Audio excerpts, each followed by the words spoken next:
Alors, maintenant que nous avons vu les trois grands dangers de l'illusion du diplôme, que faire? Voilà. Donc, trois grandes mesures à respecter pour aller vers la compétence. En un, désirer plus ardemment apprendre que d'être honoré et être rémunéré. La difficulté que vous rencontrerez. La plupart des employés trouvent cela injuste et trop long. Mais en réalité, quelle est la véritable limite qui les empêche de comprendre ce principe? Ils recherchent le raccourci du succès, le succès instantané au lieu de la transformation vers le succès durable. Réfléchissez donc et faites la bonne option, vous. Payez le prix maintenant et jouissez plus tard au lieu de l'inverse. En deux, modélisez un supérieur ou un collègue plus ancien et plus compétent. La difficulté que vous rencontrerez en essayant de respecter ce principe. La plupart des employés trouvent cela humiliant et frustrant. Mais quelle est la véritable limite qui les empêche de comprendre ce principe et de s'y soumettre? Ils veulent, ou ils ne veulent pas plutôt, que quelqu'un leur fasse ombrage. Ils veulent être vus immédiatement. Ils veulent être célébrés. Ils pensent être encore à l'école où c'est celui qui a les meilleures notes qui est présenté devant toute la salle.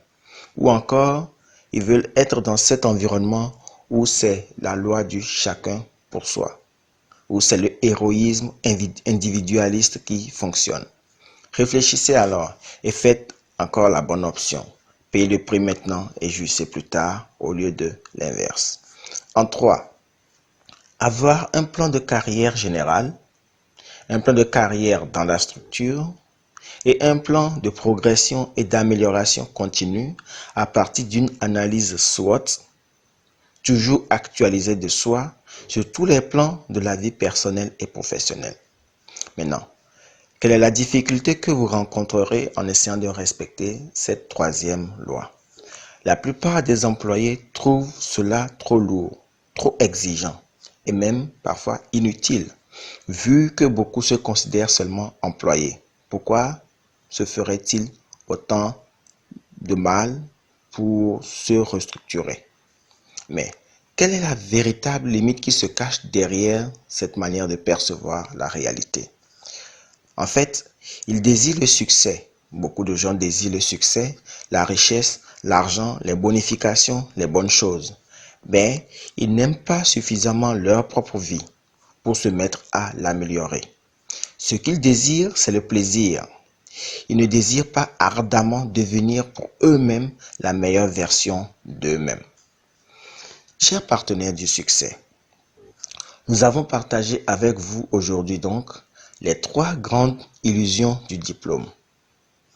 Nous vous avons juste donné une petite introduction sur le passage de l'économie du diplôme à l'économie de la performance. D'autres étapes existent. Déjà, nous vous invitons à méditer sur cette thématique et à partager ce podcast autour de vous. Maintenant, nous allons terminer sur trois indicateurs qui vous permettront de vous rendre compte de votre progression vers l'ultra-performance. Donc, trois indicateurs de l'ultra-performance alors. En un, sur le plan de l'exécution.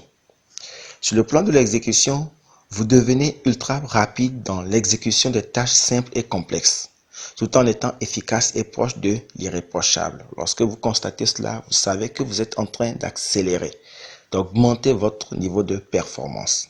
Voilà. En deux, progression. Sur le plan de la progression, vous êtes constant dans la progression. Vous êtes tenace dans le rythme et à chaque fois, vous allez vers une amélioration continue. Voilà. Et en 3, l'adaptation et l'anticipation.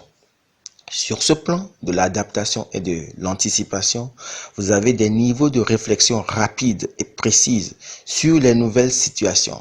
Vous faites des recherches spécifiques et pointues. Vous êtes toujours en avance sur les informations. Vous êtes une force de proposition objective et efficace. Quand il y a des décisions et directives qui sont données, par exemple, vous passez immédiatement à leur application avec intelligence et optimisation émotionnelle. Vous lisez la réalité et ces défis avant que ces réalités ou bien ces défis ne surviennent. Vous êtes tourné vers l'excellence, quelle que soit la situation. vous êtes la preuve même qu'il y a toujours une solution. Merci chers partenaires du succès. Nous sommes arrivés à la fin de ce podcast. Nous espérons que cette vidéo vous a été d'une réelle utilité. Comme vous le savez, ce qui nous renforce tous, c'est le partage. Partagez-la alors autour de vous et faites profiter de son contenu à des personnes proches ou lointaines. Voilà. Si vous avez envie d'en savoir plus sur cette thématique et sur d'autres défis en management et en leadership, en force mentale, en efficacité professionnelle et personnelle, contactez-nous. Nous sommes le cabinet IK et associés. Téléphone 00228 indicatif du Togo 93 63 14 58. Notre email cabinet IK avec ika@gmail.com. johnsonaugustin28@gmail.com. Suivez-nous aussi sur les réseaux sociaux. Facebook, Excellence Durable, c'est notre page. IK Associé, c'est notre page. LinkedIn, Augustin Yao Johnson. YouTube, Augustin Johnson. Déjà, pour démarrer, vous pouvez commencer votre transformation en demandant la version numérique de notre dernier ouvrage, Rodez votre force mentale et gagnez. Le meilleur à vous donc et à très bientôt. Je suis Augustin Yao Johnson du cabinet IK et associés. Formation et coaching équipé pour l'excellence durable. À très bientôt.